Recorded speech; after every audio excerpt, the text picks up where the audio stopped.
I enjoy foursomes with the boys. I'm enthusiastic about beautiful, curvy women. I need Trump in the White House. I am an alpha male. You know, it's always a good sign that you're like a super macho alpha male when you need to announce that you're an alpha male.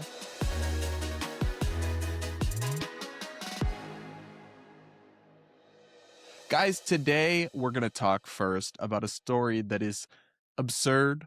Really, it is absurd, but it is a little deep. It hits deep a little bit for me because I was a huge critic, and I still am, of the excesses of the DEI movement, diversity, equity, and inclusion, all very nice sounding words, but often with very toxic results, where you were literally engaging in discrimination. You could call it reverse discrimination, but it's just discrimination against certain groups, where you're picking people on the basis of immutable characteristics, not merit. And so one of the things that I strongly agreed with that President Trump did when he took office was root out a lot of that and sign executive orders, rolling it back at federal agencies, because I thought the Biden administration pushing DEI was very harmful and over the top in a bunch of ways. But President Trump was very clear he wasn't going to do that, and he was going to restore meritocracy. And I want you to keep that message in mind as we go through a couple stories today.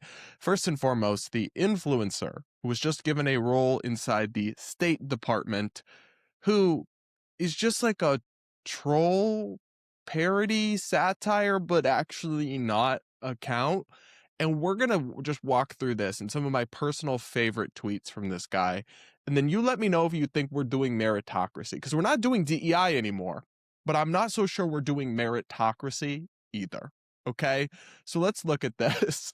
Here's the headline from Mediaite. Trump appoints alpha male influencer who posts about boobs and beautiful curvy women to serve as special presidential envoy. And then it's a picture of him at Hooters. And this guy is Nick Adams, and he's known for his passion for Hooters. Anyway, here's the text. Nick Adams, the alpha male social media influencer known for posting about his passion for Hooters, boobs, and beautiful curvy women, announced on Tuesday that President Donald Trump had appointed him to serve as special presidential envoy for tourism. I'm very curious about his thoughts on the ins and outs of the tourism industry, because I think all he knows the ins and outs of are rage baiting on Twitter and Hooters. So I'll play you a brief clip from this guy. It's like almost funny to watch him pretending to be a serious person. I've known of this guy for years and years and years as just like a obvious Twitter troll, but now he's like pretending that he's some serious, thoughtful guy, and he's gonna do a bang-up job as a special presidential envoy. Here's a video of him announcing this. Mr. President, it is the honor of a lifetime to serve as your special presidential envoy for American tourism, exceptionalism, and values. The United States is a nation that, since its inception, was destined for greatness. And the story of American greatness is the most captivating, exciting, and inspiring in the history of the world. Now, the greatest president we have ever seen has bestowed upon me the duty to tell this story near and far, to reignite a love for America at home and relight the sacred beacon atop the shining city on a hill for the entire world to see. Okay, so this guy is now describing himself as a brand ambassador for America, and apparently his job will be to promote American tourism and tell the story of America and our image and how great we are, which, listen, I agree with. I love me some America. I do believe in American exceptionalism. I just don't think that this guy is a serious person or the messenger or face that any serious country should rally behind. And I think you'll understand why. Even if you just hear me out, I think you'll understand why when we go through a few details. Here's from Mediaite as well, as he was previously nominated by Trump to serve as a U.S. ambassador to Malaysia. However, it was reported last month that his nomination had been dropped following backlash in Malaysia, where the commentator's history of criticizing Islam was poorly received. Yeah, that's just kind of funny to me, because they appointed someone who has for years openly been anti-Islam which whatever you think, like maybe you agree with his takes on that, to be the ambassador to a majority Muslim country, like that just doesn't make a lot of sense from a diplomacy perspective, whether you agree with him or not. Like the math isn't mathing on that one. And anyway, it's just patronage. He's just loyal. Trump is just rewarding this guy with every president does that, especially with ambassadorships and other things. But like, to give this guy any kind of position when this is how his claim to fame. Let me read you some of his tweets from over the years. This is from March 2023. I enjoy foursomes with the boys. I'm enthusiastic about beautiful, curvy women. I need Trump in the White House. I am an alpha male. You know, it's always a good sign that you're like a super macho alpha male when you need to announce that you're an alpha male. Is the alpha male in the room with us? Also, I find it so funny because it's like so gay the way he's always like he talks about a lot how much he enjoys foursomes with the boys, and it's like, you know, it if you want to just do them with the boys, that's allowed, right? Like, you know, I don't know, it's just a little sus, as the kids say. It's sus. Here's another tweet, this one from 2024. America needs more golf courses and Hooters restaurants. We have enough libraries. I love this. Like, you know what? You're so true, King. We were just debating whether we should build more Hooters or more libraries. And you know, I agree, really, that when you think about it, the problem with America is that we read too much. I'm sorry, I'm trying to take this serious, but I just can't. Like, this person is like a minstrel show. He's like a clown. He's like a roadside attraction of the internet. And Trump is appointing him to State Department roles, making him a brand ambassador for America. No, thank you. I mean, listen, do your grift, I guess, when it comes to just trolling on Twitter. The problem I have with this guy is the idea that he's a remotely serious person. Here's another tweet, March of 2023. Boobs and beer have never let me down.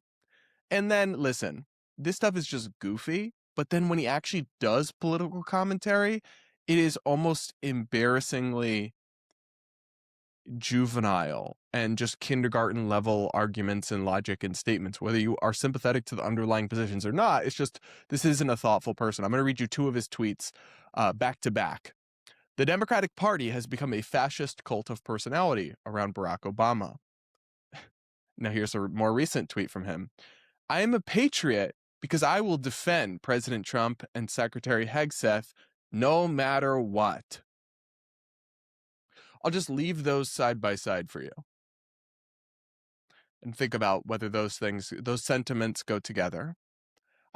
Listen, even if you support Trump, a patriot would not support someone no matter what. They would support the country and the Constitution no matter what, and they would support a president or a politician so long as they're supporting that thing, not just blind loyalty. And then the audacity to say that when you've accused Democrats of having a fascist cult of personality. It's just beyond parody. It's just not a serious person. So, Mediaite reports further on this guy. While Adams previously described himself as an alpha male and the godfather of the Alpha King movement on his website and social media pages, all mentions of being an alpha male and alpha king have since been scrubbed and replaced with more professional quotes championing his relationship with President Trump and his professional background, his super duper real and serious professional background, guys. And that's what bothers me about this, is that, like, listen, we deserve to be governed by serious people. And obviously, any presidential administration is going to appoint allies and supporters to different roles. That's kind of the nature of political appointees. But you can do that while also making sure that the people you select are not just people who support your agenda or who supported you in the election, but are also people who are fundamentally serious, capable, and qualified. And especially when a core part of your message was campaigning against DEI and kind of anti-meritocracy, left-wing identitarianism.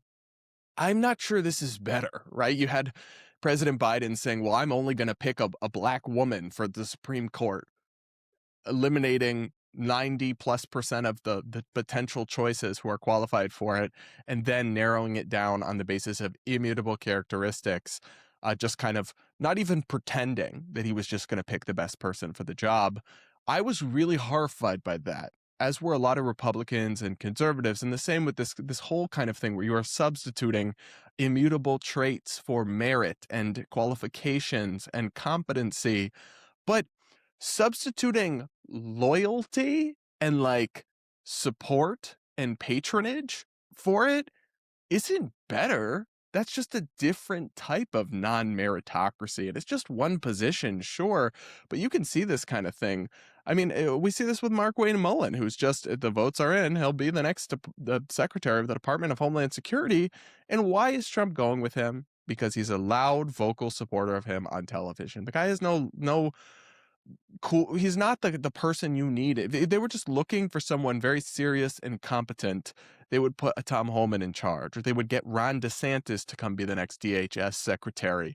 And no, but they are very clearly looking to reward their supporters and friends. And I don't know. Maybe I'm foolish for ever having believed that they really did care about meritocracy and all of that, but I know a lot of the people out there who voted for him do, and I would hope that they don't support this or ignore it just because it's their side doing it. And I think that a good rule of thumb is that generally speaking, anybody who is an influencer, I don't know, you got to leave some exceptions, but influencers and government nominees probably should be two circles with maybe only the tiniest Venn diagram for Brad Polumbo one day when somebody wants to appoint me to something important. Not even then, like, I wouldn't be qualified for a lot of these positions either. So